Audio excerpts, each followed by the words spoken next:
भीड़ भाड़ से अलग होकर जब भी कोई इंसान अपने साथ अकेले में समय बिताता है, तभी उसके दिमाग में नाना प्रकार की चिंताएं जन्म लेने लगती हैं। मनुष्य की प्रवृत्ति ऐसी है कि वह ज़्यादातर समय नकारात्मक ही सोचता है और अपने लक्ष्य को कैसे प्राप्त किया जाए ये सोचने की बजाय वो ये सोचता है कि अगर लक्ष्य पूरा नहीं हुआ तो मैं क्या करूँगा, और इस प्रकार की नकारात्मक विचारधारा के कारण जीवन भर डर से जीता रहता है। अगर पूरी बुद्धिमानी और सहजता के साथ इस डर को समझा जाए तो यही डर इंसान के पतन का कारण बनता है। ऐसे मनुष्य जो खुद पसंद करता है, खुद पसंदें करता है, भले वो कैसे सफल हो सकता है, लेकिन बुद्धिमानी के इस डर को समझा जाए तो यही डर उसकी सबसे बड़ी ताकत बन सकता है। काश केवल उसने एक बार खुद पर विश्वास किया होता तो उसे मालूम होता कि उसके डर में ही उसकी ताकत का रहस्य छिपा है। ये कहकर सन्यासी चुपचाप और अपने कदमों पर ध्यान लगाते हुए जंगली घास पे से आगे बढ़ने लगे। संध्या का समय था। सन्यासी और एक लकड़हारा जंगल से होकर गांव की तरफ निकल रहे थे। सन्यासी के ये शब्द लकड़हारे को कुछ समझ में नहीं आए और वो सोचता रहा था कि डर की ताकत कैसे हो सकती है। डर तो आदमी को कमजोर बनाता है। अपने मन की उत्सुकता को जब वो काबू न कर सका तो उसने सन्यासी से पूछा कि हे महात्मा, आप ये क्या कह रहे हैं? डर में ताकत होती है। डर तो आदमी को कमजोर बनाता है, उसे तो अपना डर दूर करना चाहिए। लकड़हारा अपनी बात पूरी कर पाता उससे पहले ही उसे एक शेर की दहाड़ सुनाई दी। शेर की दहाड़ सुनकर लकड़हारे का रोम रोम कांप उठ गया। उसके कान खड़े हो गए। जंगल से आई एक एक आहट उसे साफ सुनाई दे रही थी। उसके कदम वहीं पर जम गए थे तो वो हिल भी नहीं पा रहा था। उसे पता था कि थोड़ी सी हरकत उसकी जान जोखिम में डाल सकती है। उसका दिल तो बहुत तेजी के साथ धड़क रहा था, लेकिन वो फिर भी अपने सांसों पर काबू पाने का प्रयास कर रहा था। कुछ देर बाद जब खतरा टल गया तब सन्यासी ने कहना शुरू किया। सन्यासी ने कहा, अभी जब तुम डरे हुए थे तो तुम्हारे शरीर का रोम रोम जाग गया था। जंगल से आ रही छोटी से छोटी आहट पर तुम्हारा ध्यान लगा हुआ था। तो इस प्रकार अपने मन के डर के कारण तुम होश में आ पाए तो तुम पूरा ध्यान लगा पाए। इससे पहले जब तुम्हें शेर की दहाड़ सुनाई नहीं दी थी तब तक तुम अपने विचारों में खोए हुए थे, लेकिन जैसे ही तुम्हें शेर की दहाड़ सुनाई दी वैसे ही तुम्हारे सारे विचार का होकर एक वर्तमान में उपस्थित हो गए थे। यदि अभी तुम्हें शेर से बचकर भागना होता या फिर उससे लड़ना होता तो तुम्हें वो शेर की क्षमता देखने मिलती तो आज तक जीवन में तुमने खुद भी महसूस नहीं की होगी। जब कोई कुत्ता तुम्हारे पीछे दौड़ता है उस समय तुम्हारी क्या रफ्तार होती है, वो तुम्हारी आम आदमी से कई ज्यादा होती है। साधारण जीवन में तुम इतनी तेजी से नहीं दौड़ पाओगे जितना कि एक कुत्ते के सामने दौड़ पाओगे। ये ताकत है या कहें कि हमारे शरीर की क्षमता अभी देखने को मिलती है जब हमारा मन डर में होता है। किसी डरावनी स्थिति में हमारा मस्तक और हमारा शरीर सबसे उच्चतम श्रेणी में काम करता है। जो काम तुम आम आदमी में नहीं कर पाते हो वो तुम्हें डरा कर कराया जा सकता है। जहाँ पर भी तुम्हें डर का एहसास होता है वहीं पर तुम्हारी इंद्रियां पूर्ण रूप से सक्रिय हो जाती हैं। तुम्हारे कानों की सुनने की क्षमता तेज हो जाती है, दृष्टि एक तक हो जाती है, पूरी सहज हो जाती है, सक्रियता बढ़ जाती है। और जैसे जैसे वो डर खत्म हो जाता है वैसे वैसे तुम शून्य अवस्था में चले जाते हो। तुम सो जाते हो और तुम्हारी इंद्रियां फिर से आराम की स्थिति में चली जाती है। सन्यासी ने लकड़हारे से कहना जारी रखा कि परीक्षा के एक दिन पहले जो याद करने की तुम्हारी गति होती है वो साधारण याद करने की क्षमता से तेज होती है। सिर्फ एक बार याद की हुआ तुम्हें परीक्षा के समय याद रह जाता है और तुम जानते हो कि ये सब परीक्षा के डर से ही होता है। इसीलिए डर को दूर करने की जगह इंसान को ये सोचना चाहिए कि वो अपने डर को ताकत कैसे बना सकता है। जिस प्रकार सुख और दुख, प्रकाश और अंधेरा एक ही सिक्के के दो पहलू होते हैं, इस प्रकार डर और ताकत भी एक सिक्के के दो पहलू होते हैं। जिस प्रकार रोशनी के बिना अंधेरा पूर्ण नहीं होता, सुख के बिना दुख पूर्ति नहीं होती, उसी प्रकार डर के बिना ताकत का भी कोई महत्व नहीं है। लकड़हारा सन्यासी के ज्ञान से बहुत प्रभावित हुआ।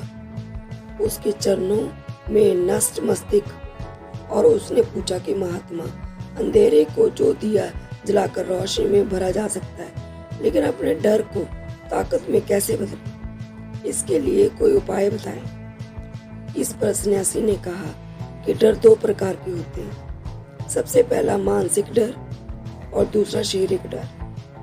सन्यासी ने लकड़हारे को समझाते हुए कहना शुरू किया कि मान लो तुम्हें जंगल से होकर गुजरना है और अचानक तुम पाते हो कि तुम्हारे मन में शेर का ख्याल आ गया। तभी अभी तक तुम्हारे सामने शेर नहीं आया है, उसकी दहाड़ सुनाई दी, मतलब दूर दूर तक कोई आदेश नहीं है कि जंगल में शेर है, लेकिन शेर का ख्याल आने से तुम्हारे मन में एक डर पनप गया और तुम्हारे उठने वाला एक एक कदम उसी डर के अभिभूत होगा। हर समय तुम्हारे मन में यही ख्याल चलेगा कि कहीं शेर ना आ जाए। ये शेर वर्तमान में तुम्हारे सामने नहीं है, ये सिर्फ तुम्हारी कल्पना है। इसी प्रकार जो मनुष्य अतीत और भविष्य की योजनाओं में डूबा रहता है, वो मानसिक डर का शिकार होने चला जाता है। इसी कारण वह अपने जीवन में जितने भी निर्णय ले, वो सारे मानसिक डर के लिए होते हैं। इसीलिए ज्यादातर मनुष्य पूर्ण रूप से अपने निर्णय पर भरोसा नहीं कर पाते हैं और यही निर्णय या फिर फैसले जो आधे मन से लिए जाते हैं, मनुष्य के कार्य को पूरा नहीं होने देते। लेकिन ये भी सत्य है कि मानसिकता डर के कारण ही इंसान अपनी तैयारी पूरी करता है। अगर तुम्हारे मन में शेर का ख्याल नहीं आएगा तो तुम शेर से सुरक्षा के लिए कोई कदम नहीं उठाओगे, लेकिन अगर तुम्हें शेर का ख्याल आ गया तो तुम उससे सुरक्षा के लिए कोई ना कोई सुरक्षा जरूर अपनाओगे। तो इसीलिए मानसिक डर बेकार नहीं होता, वो आपकी सुरक्षा को और भी ज्यादा मजबूत करता है। लेकिन समस्या तब होती है जब आप चाहकर भी कुछ नहीं कर सकते, लेकिन उसके बावजूद जब आप मानसिक डर झेल रहे होते हैं। उदाहरण के लिए कुछ मनुष्य यही सोचते रहते हैं कि उन्हें कोई बीमारी ना हो जाए, कहीं उनके साथ कोई दुर्घटना ना घट जाए, लेकिन इन सब घटनाओं पर उसका कोई जोर नहीं रहता। ये उसके हाथ में नहीं होता। अगर दुर्घटना होनी होगी तो होगी ही, अगर बीमारी होनी होगी तो होगी ही। अच्छा खान पान और अच्छी दिनचर्या का पालन करने के बाद भी अगर कोई मनुष्य बीमार हो जाता है तो उसके निरंतर की परे की बात है। अपनी तरफ से उसने पूरी कोशिश की और यही उसका कर्तव्य था। उसमें कोई कुछ क्या कर सकता है और घटना इंसान के पहुंच से परे होती है। वह उनसे भी परेशान होते रहता है, उससे भी उसका मन घबराता रहता है और यही मानसिक डर उसके पतन का कारण बनता है। और यही मानसिक डर अगर सही तरीके से इस्तेमाल किया जाए तो मनुष्य समझदार और अनुभवी कहलाएगा। जो इंसान ये सोचता है कि कांटे सिर्फ दर्द देने के लिए ही होते हैं, वो ये भूल जाते हैं कि कांटे ही फूलों की रक्षा करते हैं। इसी प्रकार एक ज्ञानी मनुष्य किसी भी चीज का उपयोग अपने सकारात्मक तरीके से कर सकता है, लेकिन एक अज्ञानी मनुष्य अपनी अज्ञानता वश उन चीजों को भी छोड़ देता है जो उसके लिए उपयोगी होती है। विवेकशील मनुष्य फेंके हुए पत्थरों का भी मैल खड़ा कर देते हैं, लेकिन एक ज्ञानी मनुष्य उन पत्थरों को दूसरों पर फेंकता रहता है। अगर किसी मनुष्य को अपने मानसिक डर को ताकत में बदलना है तो उसके कुछ नियम हैं, कुछ उपाय हैं। सबसे पहले उपाय अपने विचारों को निरीक्षण करेंगे। अगर हम अपने जीवन में अपने विचारों का निरीक्षण करेंगे तो हम पाएंगे कि ज़्यादातर विचार हमारे काल्पनिक होते हैं और इसीलिए जो डर उन विचारों के कारण पनपता है वो भी काल्पनिक होते हैं। ज़्यादा सोचने वाले लोग को जब सोने के लिए कुछ नहीं मिलता तो वो बेकार की बातों के बारे में सोचने लगते हैं और बेकार के विचारे उसे परेशान करते ही रहते हैं। साथ ही साथ उसके परिजनों को और संबंधियों को भी परेशान करते रहते हैं। इसीलिए ज़्यादा सोचने वाले लोगों को ये समझना चाहिए कि मन में उड़ रहे तमाम विचारों में से काम के विचार कौन से हैं और बेकार के विचार कौन से हैं। और जो बेकार के विचार होते हैं उन्हें दूर करते जाओ और जो समर्थ विचार हैं उनको गहराई से सोचना शुरू करो, तभी तुम्हारी समस्याओं का उपाय निकलेगा। मानसिक डर को दूर करने का दूसरा उपाय है उसका सामना करना। इसका मतलब ये नहीं कि तुम शेर के सामने जाकर खड़े हो जाओ, बल्कि इसका मतलब ये है कि पूर्ण सुरक्षा के साथ तुम जंगल में जा रहे हो।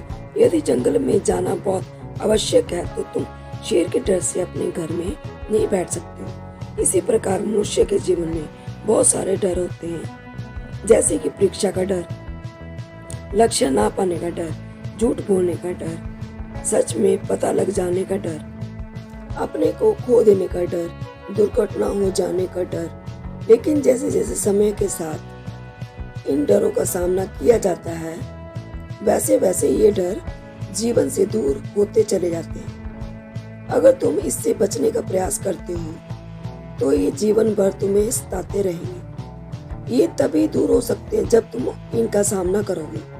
कुछ लोगों को तो दूसरों के सामने खुलकर बात करने में भी डर लगता है। ऐसे लोगों को अनजान लोगों से बात करनी चाहिए। जितना ही हो वह लोगों से बात करेंगे उतना ही उनके मन का डर दूर होते चला जाएगा। मानसिक डर को ताकत में बदलने का तीसरा उपाय है अपने डर को स्वीकार करना। बहुत से लोग अपने जीवन में अपने डर को स्वीकार ही नहीं कर पाते। अगर आप उनसे पूछेंगे कि आपको किस चीज से डर लगता है, वो साफ इनकार कर देंगे कि उन्हें किसी चीज से डर नहीं लगता। लेकिन दूसरों की नजरों में ऊंचा उठने के लिए ये झूठ उन्हें बहुत महंगा पड़ता है। अगर वो अपने डर को स्वीकार करना नहीं सीखेंगे तो वो जीवन में उस डर से मुक्त नहीं हो पाएंगे। इसीलिए समझदारी इसी में है कि वो अपने डर को स्वीकार कर लिया जाए। अगर आपको किसी चीज से डर लगता है तो किसी से शर्माने की जरूरत नहीं है। हर मनुष्य को, हर इंसान को किसी न किसी चीज से डर लगता है और आप पाएंगे कि जैसे ही आप अपने डर को स्वीकार कर लेते हैं वैसे ही आपका डर खत्म होना शुरू हो जाता है। और जितना ही आप अपने डर को छुपाने की कोशिश करेंगे आपका डर उतना ही मजबूत होते चला जाता है। और ये सारे तरीके आपके मस्तिष्क डर को दूर कर सकते हैं। लेकिन शरीर के डर को दूर करने के लिए तुम्हें दूसरे तरह से अपनाने होंगे। सबसे पहले ये समझें कि शरीर का डर कौन सा होता है। मान लो तुम किसी जंगल से गुजर रहे हो और अचानक तुम्हारे सामने शेर आ जाता है। तुमने पहले नहीं सोचा था कि शेर तुम्हारे सामने आ सकता है, लेकिन जब वो तुम्हारे सामने आता है तो तुम्हारे सांसें अटक जाती हैं, मस्तिष्क काम करना बंद कर देता है और तुम्हारा दिल तेजी के साथ धड़कने लगता है। इसीलिए जब बिन सोची बात तुम्हारे सामने घटित होती है तो हमारा शरीर उस डर को महसूस कर पाता है और वही शरीर डर कहलाता है। ऐसे समय में शरीर डर को दूर करने के लिए कुछ उपाय हैं, कुछ तरीके हैं। सबसे पहला उपाय तो ये है कि अपने ऊपर संयम रखें। जब किसी मनुष्य के साथ बिना सोचे समय बात घटती है तो सबसे पहले उसका संयम तो टूट जाता है और संयम टूटने के साथ उसका मस्तिष्क काम करना बंद कर देता है और इसी वजह से सोचने और समझने की क्षमता कम हो जाती है, क्योंकि हमारे शरीर उसी प्रकार काम करेगा जिस प्रकार हमारा मस्तिष्क उसे निर्देश देगा। और मस्तिष्क की सोचने और समझने की शक्ति खत्म हो गई तो हमारे शरीर भी काम करना बंद हो जाएगा। तो इसीलिए कठिन समय में मनुष्य अपने ऊपर संयम रखता है तो उसका मस्तिष्क सही तरीके से काम करता है और वो सही निर्णय लेकर उसी स्थिति से बचकर निकल सकता है। ये यहाँ पर दूसरा उपाय समझने का ये है कि जीवन में कुछ भी घटित हो सकता है। जीवन बड़ा चमत्कारिक होता है जो हमारी सोच के अनुरूप नहीं चलता, बल्कि इसमें कुछ भी हो सकता है और यही जीवन की खूबसूरती होती है। अगर आपको आज ही पता चल जाए कि आने वाले 10 साल तक क्या कर पाओगे तो आपके जीवन में से रुचि खत्म हो जाएगी, लेकिन जीवन एक रहस्यमय किताब की तरह बना रहेगा। तो आप अपने जीवन में कभी नहीं थकेंगे। आपका जीवन आपको अवश्य चकित करता रहेगा। इसीलिए ये समझो कि जीवन में कुछ भी घटित हो सकता है, तुम्हारी सोच से परे भी घटित हो सकती। इसीलिए कुछ अनुमान मत लगा लेना। इसी सोच को लेकर सन्यासी ने अपनी बात खत्म करते हुए कहा कि इन तरीकों से तुम अपनी मानसिक और शारीरिक डर को दूर कर सकते हो और आनंद से भरा हुआ जीवन जी सकते हो। ये दोस्तों, आशा करता हूँ कि आपको इस वीडियो में काफी कुछ सीखने को मिला होगा। अगली वीडियो में फिर मिलेंगे। Please subscribe my channel.